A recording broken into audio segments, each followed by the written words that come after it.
Welcome back to Crime Time, Inc., and today we are continuing our Australian theme. Sadly, today's case is a tough one, exploring the events and the aftermath of the Port Arthur Massacre back in 1996. This wasn't just any crime. This was a national tragedy that really shook Australia to its core. And in the end, it led to some of the most significant changes in gun laws anywhere in the world. You know, what's striking is just how quickly it all happened and the sheer scale of the violence. Martin Bryant, he was a young man with, a troubled past, ended up taking the lives of 35 people, and he injured another 23. And all this happened in a single day. And to think it all took place at a popular tourist destination, a place you'd assume would be safe. It started at the Broad Arrow Cafe. It was a busy spot, full of tourists.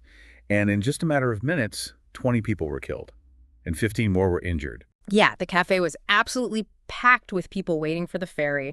Bryant had a Colt AR-15 and just started shooting, seemingly at random. I mean, imagine, this place meant for relaxation, for enjoyment, and suddenly it's turned into a scene of absolute horror. Witnesses described it as pure chaos, pure terror. People trapped, nowhere to escape, nowhere to hide. But Bryant didn't stop there. He continued on this rampage throughout the entire site, targeting anyone who crossed his path. The gift shop, the car park, even a service station nearby. One of the most heartbreaking details that came out was about Nanette Mikek and her two little girls. Madeline, she was only 3, and Alana, who was 6. They were desperately trying to get away, but Bryant caught up to them and shot them in cold blood. It's just devastating. It really highlights the random, senseless nature of this horrific act. Bryant kept going until the following morning when he was finally caught after setting fire to the Seascape guest house where he had taken a hostage. This brings us to a really critical part of this whole case. The guns Bryant used.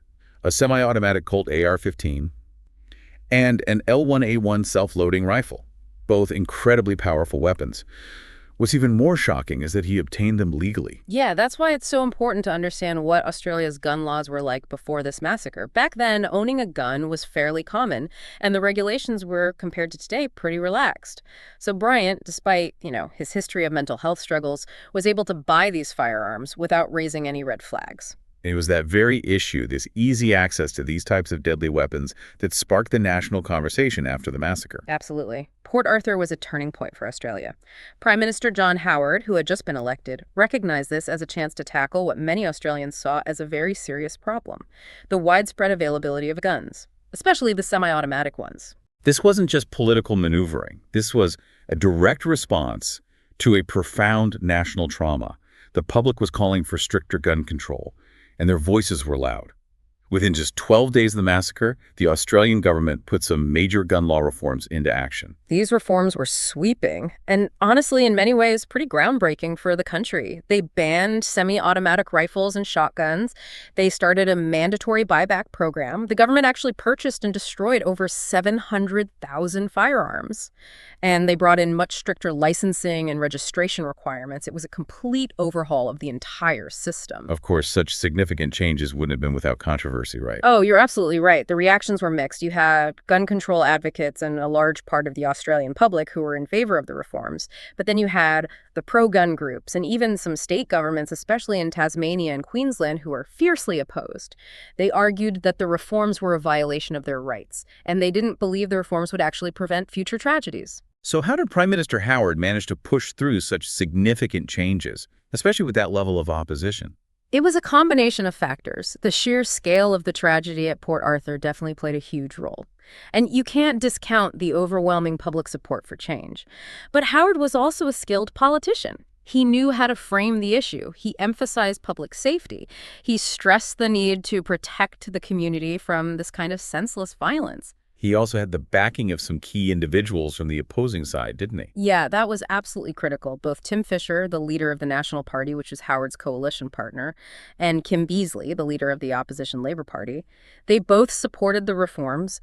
Having this bipartisan support gave the reforms a lot of legitimacy, and it sent a really powerful message to the Australian people that in the face of this national tragedy, there was unity. And in the end, those reforms became law. It really underscores how a single event can trigger such profound and lasting change. You're exactly right. And The changes didn't just happen at the national level. Many community-led initiatives started up as well. A really notable example is the Alana and Madeline Foundation. It was established by Walter Mycock, who tragically lost his wife and two daughters in the massacre. The foundation focuses on keeping children safe from violence and bullying. It's really a testament to the human spirit, to be able to take such immense loss and turn it into something positive. It speaks volumes about the resilience of the Australian people and their commitment to creating a safer future, especially for their children. So the big question is, did these radical changes actually make a difference? Did they actually work in reducing gun violence in Australia? That's the question everyone wants answered. Did it work? The data is pretty compelling. Australia hasn't seen another mass shooting since Port Arthur, and research suggests that the gun law reforms had a significant impact on lowering firearm deaths, particularly suicides. Now, some critics argue that gun violence was already declining before the reforms, and that other factors were at play. That's true. Firearm deaths were trending downwards in the years leading up to the massacre. But researchers point out that the decline accelerated significantly after the reforms were put in place, especially when it comes to firearm suicide rates, which suggests that there's a direct link. So while it's impossible to completely isolate the impact of the reforms, it seems like they did have a significant positive effect on reducing gun violence in Australia. Exactly. While there's always going to be debate about the specifics of the reforms, their overall impact is undeniable. They changed how Australia relates to firearms, and the result is a much safer society for everyone. It's a really powerful story. It shows that even in the wake of an unimaginable tragedy, positive change is possible. It also makes you think about the complex issue of gun control and what role the government plays in keeping people safe. Absolutely. And it's a conversation that continues to be relevant today, not just in Australia, but globally. Okay, let's delve a little deeper into this. One of the things that was really interesting in the materials you shared is the idea of copycat effects. How media coverage of the Port Arthur Massacre and other mass shootings can inadvertently give those who are mentally unstable a blueprint, a kind of inspiration to commit similar acts. Yeah, it's this difficult balance the media has to strike between keeping the public informed and potentially triggering more violence. It's something they constantly need to be mindful of when covering events like this. The media has a responsibility to avoid sensationalizing these events and inadvertently giving the perpetrators the notoriety they might be seeking. Exactly. Another crucial point to consider is the emphasis on mental health that often follows tragedies like these. For instance, Bryant had a history of mental health issues that weren't adequately addressed. It raises some important questions about how we, as a society, can better identify and support individuals who might be at risk of committing such acts. That's a critical point. While access to firearms is definitely a factor, we can't ignore the underlying mental health issues that often play a role in these tragedies. Addressing these issues, providing support and resources, that's crucial to preventing future violence. It's not just about guns. It's about creating a society that's safer for everyone, both physically and mentally. It requires a multifaceted approach. We need to address the root causes of violence and put practical measures in place to limit access to dangerous weapons.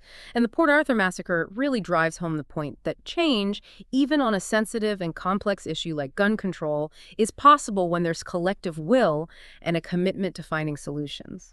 One thing I found particularly interesting is that despite the strong opposition to the gun reforms, they were ultimately accepted by the majority of Australians. It's fascinating how trust and a sense of unity played a role in bringing about such sweeping changes. Prime Minister Howard, even with all the pressure and criticism, stood his ground.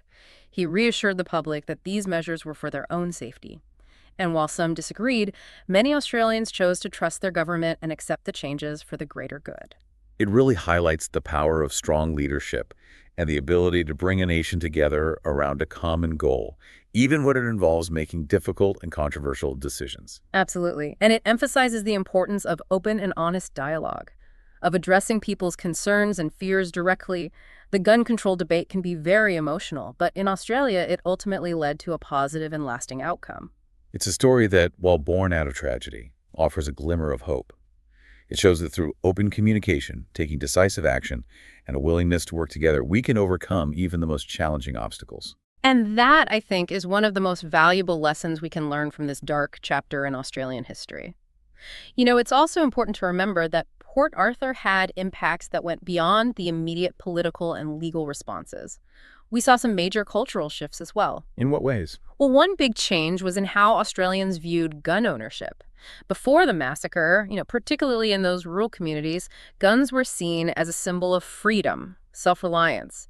But after Port Arthur, that perception really started to change. So are you saying that the massacre sort of shattered that romanticized view of firearms? Exactly. Guns began to be associated with tragedy, with this senseless violence, and this shift in how the public saw guns was essential for those gun law reforms. It made them not only possible, but actually pretty widely accepted. It's pretty remarkable that that acceptance has continued. It's not often you see such strong support for gun control that lasts, especially in a country that's had such a long history with firearms. You're right. The Port Arthur Massacre created a collective trauma. It was like everyone understood that something had to change, and that sense of unity has mostly stuck around all these years. It really shows how powerful it can be when a society comes together and decides to go in a different direction, even when it challenges their deeply held beliefs and traditions. Absolutely. And this cultural shift wasn't just about attitudes towards guns. There was a big increase in research and public awareness about gun violence, mental health, and how the media can shape people's perceptions. So it sounds like the massacre was a real wake-up call for Australia. It led to a much broader conversation about violence and what causes it. Exactly. And this willingness to talk about these tough and complex issues, that's maybe one of the most important legacies of Port Arthur. It also makes you think about what we can do, each of us, to create a society that's safer and more compassionate. That's a great point. It goes beyond just laws and policies. It's about building a culture of empathy and understanding, looking out for each other, and addressing things like the stigma around mental health and the problems of social isolation. So the focus shouldn't just be on taking away guns. We also have to deal with the social and cultural things that contribute to violence in the first place. Exactly. It's about a more complete approach, one that recognizes that violence is a complicated problem with complicated roots. Now, I'd like to talk more about the person who did this, Martin Bryant. He was found guilty and got 35 life sentences with no chance of parole. What can you tell us about him? Bryant has always been a bit of an enigma. He was known as a loner, someone who had trouble connecting with other people. And he had a history of behaving strangely, sometimes in disturbing ways. He did inherit a lot of money from a wealthy person, didn't he? Some people believe that, combined with his social awkwardness, could have led to him being disconnected from reality. Yes, that's true. He had access to resources that most people his age don't. And some theorize that this, along with his isolation, may have contributed to him feeling alienated and ultimately played a role in his actions. And what about his mental health? Was he ever diagnosed with any specific mental illness? There's been a lot of discussion about Bryant's mental state. He was evaluated by psychiatrists after the massacre, but the public never found out what they concluded.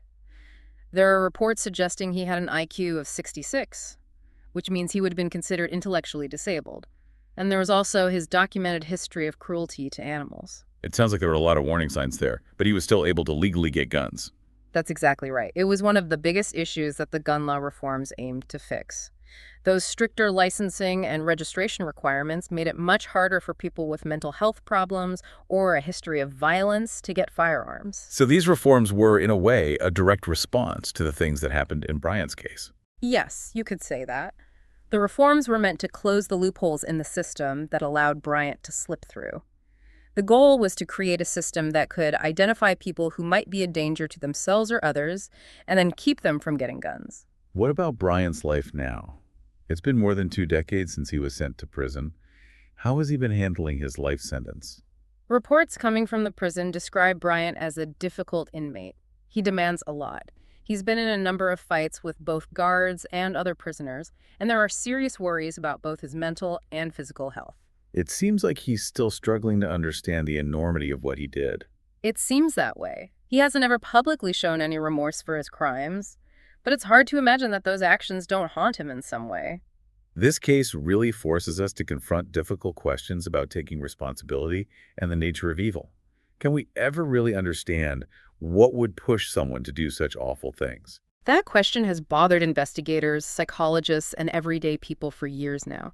We may never have a definitive answer, but I do think it's important to keep exploring these questions, to try to get to the root causes of violence and to learn from tragic events like the one at Port Arthur. So, even though Bryant is locked away in prison, the conversations about the massacre and what it all means continue. They do, and they'll likely go on for years to come. The Port Arthur Massacre is etched in Australia's memory. It's a story of loss and of trauma, but it's also a story about resilience and the amazing human capacity for change. And it continues to shape discussions about gun control, not just in Australia, but all over the world. That's right. The Port Arthur Massacre acts as both a warning and a source of inspiration. It reminds us how devastating gun violence can be, but it also shows that we can make real changes to prevent these tragedies from happening again. It's also a story about individuals showing incredible strength, about communities coming together to support each other, and about taking immense grief and turning it into something positive. It reinforces the idea that even in the darkest times, hope can survive. The legacy of the Port Arthur Massacre isn't just about the changes to gun laws, it's about the cultural shift it triggered. It's about a deeper appreciation for how precious life is.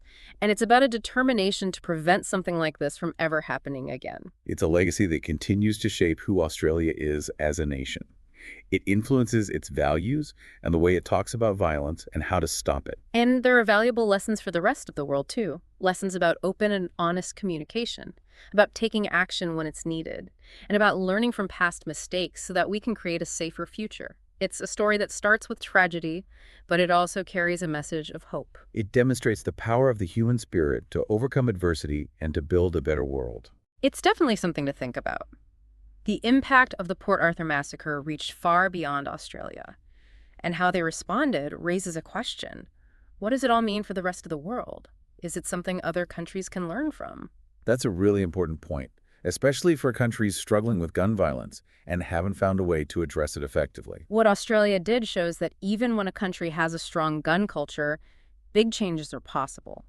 But, as we've talked about, it's not easy. It takes a multifaceted approach. Like we were saying, banning certain kinds of weapons is only one part of the solution. You're right. It also requires stricter rules for getting licenses and registering guns, putting resources into mental health services, and building a culture where people own guns responsibly. All of these things need to work together. And we saw in Australia that having strong leaders who work together, regardless of their political party, was really important in getting those changes made. Absolutely. Prime Minister Howard was determined to see those reforms through. And the fact that he had support from important people in the opposing party helped a lot. It sent a clear message to everyone in Australia. This wasn't about politics, it was about keeping people safe. That's very different from what we see in a lot of other countries. Like in the United States, gun control is such a divisive issue that it's hard to make any progress. It is. What happened in Australia shows how important it is to put the well-being of the people ahead of political agendas, especially when it comes to safety and security. Another thing Australia did well was focus on getting the community involved and educating people. They didn't just impose new laws without any explanation. They spent time talking to gun owners, explaining why the reforms were needed, and offering support during the gun buyback program. That was a crucial part of their success. Building trust and understanding is really important when you're making changes as significant as these gun control reforms. It helps ensure that people accept and support the changes instead of resisting them. It reminds us that we can find solutions to difficult problems, like gun violence, if we work together and talk to each other, instead of just fighting and disagreeing. I agree. It's all about finding common ground and collaborating to make society safer for everyone. Now, even though a lot of people around the world have praised the Australian model, it has had its share of criticism too. Some people argue that banning semi-automatic weapons goes too far and infringes on the rights of law-abiding gun owners. That's a fair point, and it's a perspective worth considering. But we also need to remember the context. The ban was a direct response to the Port Arthur Massacre, where a single person with semi-automatic weapons caused a tremendous amount of death and destruction. The ban was a way to try to stop anything like that from happening again. It really comes down to finding that balance, doesn't it? How do we protect individual rights while also making sure the whole community is safe and secure? Exactly, and what happened in Australia shows that finding that balance is definitely possible. They managed to put measures in place that effectively reduced gun violence without placing unnecessary restrictions on responsible gun owners. And at the end of the day, the results speak for themselves. Australia hasn't had a mass shooting since Port Arthur, and the number of deaths related to guns has gone down considerably. That shows just how effective those reforms were and how dedicated the Australian people are to creating a safer country for themselves and for future generations. You're absolutely right. And while the Australian model might not be the perfect solution for every country dealing with gun violence, it's a valuable example. It gives other countries a possible roadmap for tackling this complex and difficult problem.